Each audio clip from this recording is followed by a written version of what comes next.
Hi friends, ഇന്ന് നമ്മൾ Indian ഭൂമിശാസ്ത്രവുമായി relate ചെയ്ത് 2021 മുതൽ 2024 വരെ PSC ചോദിച്ചിട്ടുള്ള ചോദ്യങ്ങൾ അതാണ് നമ്മൾ ഈ ഒരു PYQ സീരീസിൽ ഉൾപ്പെടുത്തുന്നത്.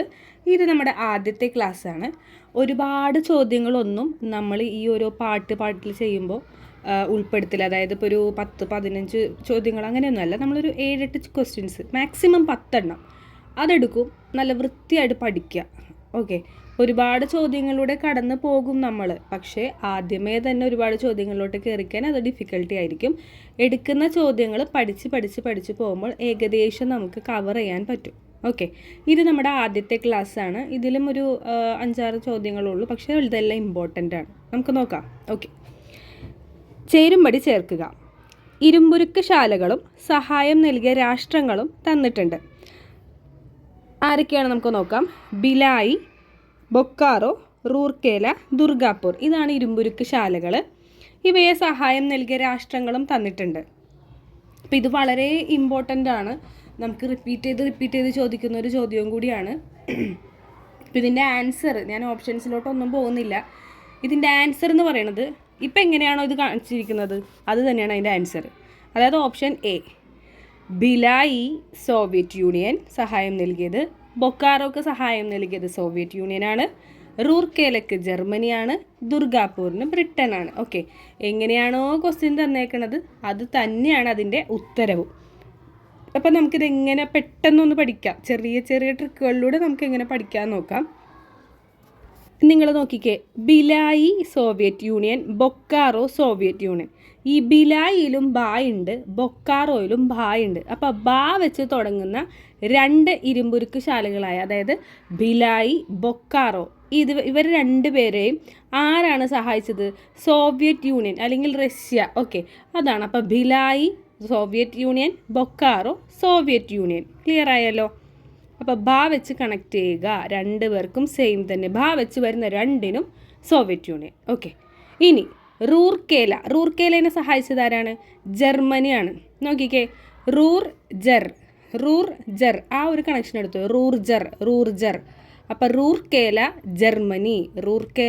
ജർമ്മനി. പിന്നെ വരുന്ന ആരാണ്? ദുർഗാപൂർ ബ്രിട്ടൻ. ക്ലിയർ ആയില്ലേ? അപ്പോൾ Bhilai Soviet union, Bokaro Soviet union, Rourkela Germany, Rourkela Germany. പിന്നെ വരുന്ന ഇരുമ്പുരുക്ക് ശാലയാണ് ദുർഗാപൂർ ആണെങ്കിൽ ബ്രിട്ടൻ. ഓക്കെ, അപ്പോൾ ഈ ഇമ്പോർട്ടൻ്റ് ആണ് ഈ ഇരുമ്പുരുക്ക് ശാലകളും അവയെ സഹായിച്ച രാഷ്ട്രങ്ങളും. അപ്പോൾ Bhilai, Bokaro Soviet union, Rourkela Germany, Durgapur Britain. Clear ആയല്ലോ? അടുത്ത ചോദ്യം, ഇന്ത്യയുടെ ഭൂമിശാസ്ത്ര വിവരങ്ങളിലെ തെറ്റ് ഏതെന്നാണ്. തെറ്റാണ് ചോദിച്ചേക്കുന്നത്. നമ്മളിത് ഫുൾ വായിക്കുന്നില്ല. ഇതിലെ തെറ്റ് ഏതൊക്കെയെന്ന് പറയാം. ബിയും ഡിയും തെറ്റാണ്. ഓക്കെ, നമുക്ക് ശരി പഠിക്കാം. ക്ലിയർ ആയല്ലോ? എയും സിയുമാണ് ശരിയായിട്ട് വരുന്നത്. അപ്പോൾ ഇന്ത്യയുടെ ഭൂമിശാസ്ത്രപരമായിട്ട് ശരിയായി വരുന്നത് എന്താണെന്ന് നോക്കാം. ഇന്ത്യയുടെ അക്ഷാംശവും രേഖാംശവുമാണ് നമ്മൾ നോക്കാൻ പോകുന്നത്. അപ്പം നോക്കുക, അക്ഷാംശത്തിൽ വരുന്നത് എപ്പോഴും വടക്കായിരിക്കും. വടക്ക് എന്നുള്ളൊരു ദിശ. ഓക്കെ, അക്ഷാംശത്തിൽ വടക്കാണ്. രേഖാംശത്തിൽ കിഴക്ക്. പടിഞ്ഞാറിനെയോ തെക്കിനെയോ ഇങ്ങോട്ട് കൊണ്ടുവരരുത്. ഓക്കെ, അക്ഷാംശമാണെങ്കിൽ അത് വടക്ക്, അക്ഷാംശം വടക്ക്. രേഖാംശമാണെങ്കിൽ കിഴക്ക്. ക്ലിയർ ആയല്ലോ? ഇതങ്ങോട്ടും ഇങ്ങോട്ടും മാറും. അക്ഷം വടക്ക്, രേഖാംശം കിഴക്ക്. ഓക്കെ, ഇനി ഇതിൻ്റെ അക്ഷാംശ രേഖ എത്രയാണെന്ന് നോക്കാം. അക്ഷാംശം 8 ഡിഗ്രി 4 മിനിറ്റ് വടക്ക് മുതൽ 37 ഡിഗ്രി 6 മിനിറ്റ് വടക്ക് വരെ. ഓക്കെ, ആദ്യം നമുക്ക് ഈ നമ്പേഴ്സ് പഠിക്കാം. 8, 4, 37, 6. 8, 4, 37, 6. ഇത് അക്ഷാംശമാണ്. Okay, അക്ഷാംശം 8, 4, 8 degree 4. എവിടെയാണ് അക്ഷാംശം എന്ന് പറയുമ്പോൾ? വടക്കാണ്. 37 ഡിഗ്രി 6. ഓക്കെ, അതായത് അക്ഷാംശം ഇന്ത്യയുടേതായിക്കോട്ടെ കേരളത്തിൻ്റേതായിക്കോട്ടെ 8 ഡിഗ്രിയിൽ സ്റ്റാർട്ട് ചെയ്യും. വടക്ക് തന്നെയാണ്. ഓക്കെ, അക്ഷാംശം എന്ന് പറയുക നമ്മുടെ ഈ ഇന്ത്യയുടെ സ്ഥാനത്തിനെയാണ് നമ്മൾ ഈ അക്ഷാംശ രേഖാംശം വെച്ച് മാർക്ക് ചെയ്യണത്, ഇന്ത്യേൻ്റെ അത്രയും. അപ്പോൾ അക്ഷാംശം 8 ഡിഗ്രി 4 മുതൽ വടക്ക് മുതൽ 37 ഡിഗ്രി 6 മിനിറ്റ് വടക്ക് വരെ. ക്ലിയർ ആയല്ലോ? അക്ഷാംശമാണ് നമ്മളിപ്പോൾ പഠിച്ചത്. ഒന്നും കൂടി പറയാം. അക്ഷാംശം 8 ഡിഗ്രി 4 മിനിറ്റ് വടക്ക് മുതൽ 37 ഡിഗ്രി 6 മിനിറ്റ് വടക്ക് വരെ. അക്ഷാംശം വടക്ക് 8, 4, 37, 6. ക്ലിയർ ആയല്ലോ? ഇനി രേഖാംശം നോക്കാം. രേഖാംശം സി ആണ് കേട്ടോ. രേഖാംശത്തിൻ്റെ അളവ് വരുന്നത് സി. 68 ഡിഗ്രി 7 മുതൽ കിഴക്ക് മുതൽ 97, 25 കിഴക്ക് വരെ. അപ്പോൾ നോക്കുക, നമ്മൾ അക്ഷാംശം വടക്കാണെന്ന് പറഞ്ഞു, രേഖാംശം കിഴക്കാണ്. ഓക്കെ, അക്ഷാംശം വടക്ക്, രേഖാംശം കിഴക്ക്. രേഖാംശം കിഴക്ക് എവിടെ മുതൽ എവിടം വരെ? 68 ഡിഗ്രി 7, 687 ഓർക്കുക, 687. ഇനി 97, 25, 97, 25, 68, 7, 687, 97, 25, 97, 25. അപ്പം രേഖാംശം കിഴക്കാണെന്ന് നമ്മൾ പറഞ്ഞു. കിഴക്ക് 68 ഡിഗ്രി 7 കിഴക്ക് മുതൽ 97 ഡിഗ്രി 25 മിനിറ്റ് കിഴക്ക് വരെ. ഇതിങ്ങനെ പറഞ്ഞുകൊണ്ടിരിക്കണം. നമ്മൾ കുറേ പറഞ്ഞാലേ നമുക്ക് മനസ്സിലാവുള്ളൂ. അതുകൊണ്ടാണ് കണ്ടിന്യൂസ് പറഞ്ഞുകൊണ്ടിരിക്കണം. അതിൽ ഈ രേഖാംശം അക്ഷാംശം ഒക്കെ മാറിപ്പോകും. ഓക്കെ, അപ്പോൾ അക്ഷാംശം വടക്ക്, രേഖാംശം കിഴക്ക്. അക്ഷാംശം ഏത് മുതൽ ഏത് വരെ? 8 ഡിഗ്രി 4 മിനിറ്റ് വടക്ക് മുതൽ 37 ഡിഗ്രി 6 മിനിറ്റ് വരെ, വടക്ക് വരെ. രേഖാംശമാണെങ്കിൽ 687, 68 ഡിഗ്രി 7 മിനിറ്റ് കിഴക്ക് മുതൽ 97 ഡിഗ്രി 25 മിനിറ്റ് കിഴക്ക് വരെ. ഇവിടെ ഉത്തരം എയും സിയുമാണ് ശരി, ബിയും ഡിയും തെറ്റാണ്. എനിക്ക് നോക്കിയാൽ തന്നെ മനസ്സിലാകും. ഇവരെ രേഖാംശത്തിൻ്റെ വാല്യൂ എടുത്ത് അക്ഷാംശത്തിലും അക്ഷാംശത്തിൻ്റെ വാല്യൂ എടുത്ത് രേഖാംശത്തിലും ഇട്ട്. അപ്പോൾ അങ്ങനൊരു തെറ്റ് വന്നിട്ടുണ്ട്. ഓക്കെ, അപ്പോൾ രേഖാംശം കിഴക്ക്, അക്ഷാംശം വടക്ക്, അത് തെറ്റരുത്. 8 ഡിഗ്രി 4 വടക്ക് മുതൽ 37 ഡിഗ്രി 6 വടക്ക് വരെ. രേഖാംശമാണെങ്കിൽ 68 ഡിഗ്രി 7 കിഴക്ക് മുതൽ 97 ഡിഗ്രി 25 കിഴക്ക് വരെ. ഇത് ഇന്ത്യയുടെ ഭൂപ്രകൃതി, ഭൂമിശാസ്ത്രം, ഇന്ത്യയുടെ അക്ഷാംശ രേഖാംശ വാല്യൂസാണ് പറഞ്ഞത്. ഇമ്പോർട്ടൻ്റ് ആണ്, മറക്കരുത്. ലോകത്തിലെ ഏറ്റവും ഉയരത്തിൽ സ്ഥിതി ചെയ്യുന്ന യുദ്ധഭൂമി ഏതാണ്? ലോകത്തിൽ വെച്ചിട്ട് ഏറ്റവും ഉയരത്തിൽ സ്ഥിതി ചെയ്യുന്ന യുദ്ധഭൂമി.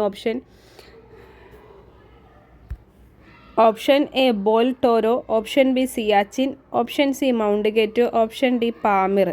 അപ്പോൾ ലോകത്തിലെ ഏറ്റവും ഉയരത്തിൽ സ്ഥിതി ചെയ്യുന്ന യുദ്ധഭൂമി ഏതാണെന്നാണ് ചോദിച്ചിട്ടുള്ളത്. ഉത്തരം ഓപ്ഷൻ ബി ആണ്, സിയാച്ചിനാണ്. സിയാച്ചിൻ എന്ന യുദ്ധഭൂമിയാണ് ഏറ്റവും ഉയരത്തിലുള്ളത്. ഏറ്റവും ഉയരത്തിൽ സ്ഥിതി ചെയ്യുന്ന യുദ്ധഭൂമിയാണ് സിയാച്ചിൻ. അപ്പം ഞാൻ ചോദിക്കട്ടെ, എന്താണ് ഇന്ത്യയുടെ ഭൂമിശാസ്ത്ര അല്ലെങ്കിൽ ഇന്ത്യയുടെ അക്ഷാംശ രേഖ എത്രയാണ്? ഓർക്കാൻ പറ്റും, നോക്കുക. അക്ഷാംശം ഏതാണ്? വടക്കാണ്, തെക്കാണ്, കിഴക്കാണ്, പടിഞ്ഞാറാണ്? അക്ഷാംശം വടക്ക്, 8 ഡിഗ്രി 4 വടക്ക് മുതൽ 37, 6 വടക്ക് വരെ. രേഖാംശമാണെങ്കിൽ കിഴക്കാണ്, അത് 68 ഡിഗ്രി 7 മുതൽ 97 ഡിഗ്രി 25 മിനിറ്റ് കിഴക്ക് വരെ. ഓക്കെ, ഇടയ്ക്കിടയ്ക്ക് അത് ചോദിക്കണത് മറന്നു പോകാതിരിക്കാനാണ്. ബിലായി ബൊക്കാറോ സോവിയറ്റ് യൂണിയനാണ്. Rourkela Germany, Durgapur Britain. Okay, അടുത്ത ചോദ്യം. ഇന്ത്യയുടെ ഭൂപ്രകൃതി സവിശേഷത ഒറ്റയാനെ കണ്ടെത്തുക. ഓപ്ഷൻ എ ഉത്തരപർവ്വത മേഖല, ഓപ്ഷൻ ബി ഹിമാലയം, ഓപ്ഷൻ സി ഉത്തരേന്ത്യൻ സമതലം, ഓപ്ഷൻ ഡി തീരസമതലങ്ങളും ദ്വീപുകളും. അപ്പോൾ ഇതിൽ ഇന്ത്യയുടെ ഭൂപ്രകൃതി സവിശേഷതയിൽ ഒറ്റയാൻ ആരാണെന്നാണ്. ഇവിടെ ഒറ്റയാനായി വരുന്നത് ഓപ്ഷൻ ബി ഹിമാലയമാണ്. കാരണം ഉത്തരപർവ്വത മേഖല, ഉത്തരേന്ത്യൻ സമതലം, തീരസമതലങ്ങളും ദ്വീപുകളും, ഇതാണ് ഇന്ത്യയുടെ ഭൂപ്രകൃതി സവിശേഷത എന്ന് പറയുന്നത്. ഈ ഹിമാലയ ഉത്തരപർവ്വത മേഖലയിൽ ഇൻക്ലൂഡ് ചെയ്ത് വരുന്നതാണ്. അപ്പോൾ ഇന്ത്യയുടെ ഭൂപ്രകൃതി എങ്ങനെയാണ്? ഉത്തരപർവ്വത മേഖലയുണ്ട്, ഉത്തരേന്ത്യൻ സമതലങ്ങളുണ്ട്, തീരസമതലങ്ങളും ദ്വീപുകളുമുണ്ട്. ഒന്നുകൂടി പറയാം. ഇന്ത്യയുടെ ഭൂപ്രകൃതി സവിശേഷതയിൽ ഉൾപ്പെടുന്നത് ഉത്തരപർവ്വത മേഖല, ഉത്തരേന്ത്യൻ സമതലം, തീരസമതലങ്ങളും ദ്വീപുകളും ഉൾപ്പെടുന്നു. ബക്രാനങ്കൽ അണക്കെട്ടിൻ്റെ പ്രാധാന്യം താഴെ പറയുന്നതിൽ ഏതാണ്? ബക്രാനങ്കലാണ്. വൈദ്യുതോൽപാദനത്തിന് വേണ്ടി മാത്രം നിർമ്മിച്ചത്. രണ്ടാമത്തെ പ്രസ്ഥാനം സത്ലജ് നദിയിൽ സ്ഥിതി ചെയ്യുന്നു. 3 ജലസേചനത്തിന് വേണ്ടി മാത്രം നിർമ്മിച്ചത്. 4 വിവിധോദ്ദേശ പദ്ധതി. ഇതിൽ ഉത്തരം വരുന്നത് ഓപ്ഷൻ ഡി ആണ് കേട്ടോ. 2ഉം 4ഉമാണ് ഇവിടെ ശരിയായി വരുന്നത്. രണ്ടാമത്തെ പ്രസ്താവന എന്താണ്? സത്ലജ് നദിയിൽ സ്ഥിതി ചെയ്യുന്നു. 4 വിവിധോദ്ദേശ പദ്ധതി. അപ്പോൾ ബക്രാനങ്കൽ അണക്കെട്ട്, ബക്രാനങ്കൽ ഏത് നദിയിൽ? സത്ലജ് നദിയിൽ. ബക്രാനങ്കൽ സത്ലജ് നദിയിൽ. ബക്രാനങ്കൽ സത്ലജ് നദിയിലാണ്. വിവിധോദ്ദേശ പദ്ധതിയാണ് ബക്രാനങ്കൽ അണക്കെട്ട്. അപ്പോൾ ബക്രാനങ്കൽ അണക്കെട്ട് വിവിധോദ്ദേശ പദ്ധതിയാണ്. അത് സത്ലജ് നദിയിലാണ് സ്ഥിതി ചെയ്യുന്നത്. ഈ 2 പ്രസ്താവനകളുമാണ് ഇതിൽ ശരിയായി വരുന്നത്. ഇന്ത്യയിലെ ആദ്യത്തെ സൗരോർജ വിനോദസഞ്ചാര boat. Option A Indra, option B Appu, option C ജലറാണി, option D Padmini.